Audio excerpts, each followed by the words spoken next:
Saya panas mendengar uang yang dibelanjakan oleh para pelancong Indonesia ke luar negeri dalam 1 tahun itu bisa mencapai 700 triliun rupiah nilainya, atau hampir setengah APBN. Ini perilaku elitis yang tidak sampai 3% populasi Indonesia. Sementara turis mancanegara kalau belanja di Indonesia di total tidak sampai 200 triliun setiap tahunnya. Tekor sebenarnya kalau apple to apple, namun yang penting ekonomi berputar. Sekarang dari sisi jumlah, ternyata jumlah orang yang datang ke Indonesia jauh lebih banyak dari jumlah pelancong Indonesia ke luar negeri. Tapi spendingnya banyakkan orang Indonesia di luar negeri. Orang Indonesia itu memang jago belanja. Kalau turis mancanegara ke Indonesia pulang bawa oleh-oleh gantungan kunci yang hanya puluhan ribu nilainya. Sementara turis Indonesia ke luar negeri pulang bawa tas Hermes, Louis Vuitton yang harganya ratusan juta. Sekarang kita harus turun tangan membantu pemerintah yang sudah bingung, nggak ngerti lagi mau bikin apa. Yang penting tahun 2024 tongkat estafet kekuasaan harus di lingkaran mereka agar abadi kekuasaannya. Sementara rakyat asal survive. Toh rakyat sudah pinter, otopilot semua cari makannya. Bagaimana membantunya? Nah, ini bedanya New Mind dengan oposisi pengkritik yang bisanya oposisi itu lihat kejelekan pemerintah, tetapi nggak tahu juga solusinya apa. Kalaupun ada solusinya,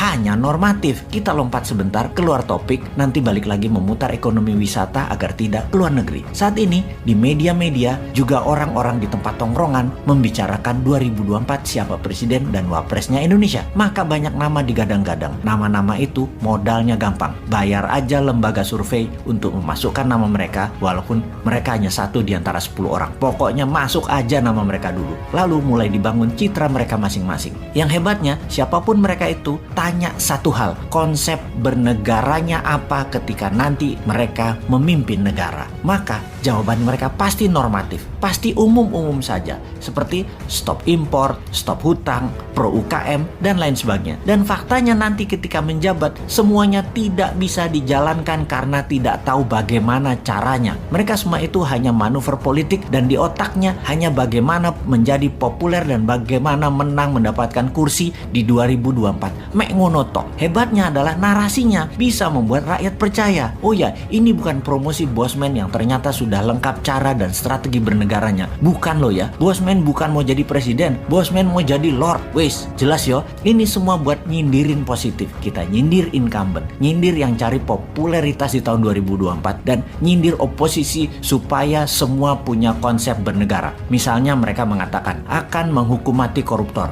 Itu Bosman sudah usulkan. Cari lain lagi. Pajak diturunkan. Bosman juga sudah duluan sejak 3 tahun yang lalu ngomong itu. Tutup selat di Indonesia. Wah, itu mah program Bosman. Bunga bank 0%. Itu juga Bosman yang punya program. Mati nggak lo para kandidat presiden semua konsepnya Bosman sudah duluan sebut beserta caranya. Mati gaya aja lo. Ya mending jadiin Bosman lord. Mulai paham nakalnya si Sontoloyo ini. Jadi cara mereka paling top ya paling masuk gorong-gorong, masuk ke podcast populer, sebanyak mungkin diliput media kegiatannya. Tapi ya garing. Viewer di sosmed mereka paling hanya ribuan. Tidak mungkin sampai puluhan bahkan ratusan atau jutaan viewer. Kalau mau jutaan ya ke Deddy Corbuzier paling. Oke, kita kembali ke topik bagaimana membuat 700 triliun itu ada di Indonesia aja. Sebagai acuan, cerita Dior dan Vuitton, jadi wisata itu kekuatannya bukan ekowisatanya alias lokasinya yang kuat, tetapi harus ada kekuatan penunjang seperti kuliner, event atau peristiwa, tradisi, budaya, keramahan sarana toilet, kesehatan, dan pelayanan yang prima. Tentunya produk kelas dunia berharga mahal karena langka dan unik. Sungguh, event, tradisi, budaya, dan experience pengalaman adalah yang paling powerful membuat turis kembali. Bagaimana kalau kita buat semuanya? Kita buat event, tradisi, budaya, kuliner, produk UMKM, kelas dunia di seluruh Indonesia, plus gamifikasi yang berhadiah miliaran. Traveling di Indonesia, misalnya ke Jogja, ke Toba, modalnya per orang katakanlah 3 hari 1 juta rupiah. Ternyata bisa mendapat hadiah ratusan juta. Kalaupun nggak menang, nggak dapat hadiah gamifikasi, tetap dapat menikmati pengalaman pesona Indonesia. Untuk hal ini, kita luncurkan segera produknya. Tenang, New Mind selalu ada solusinya.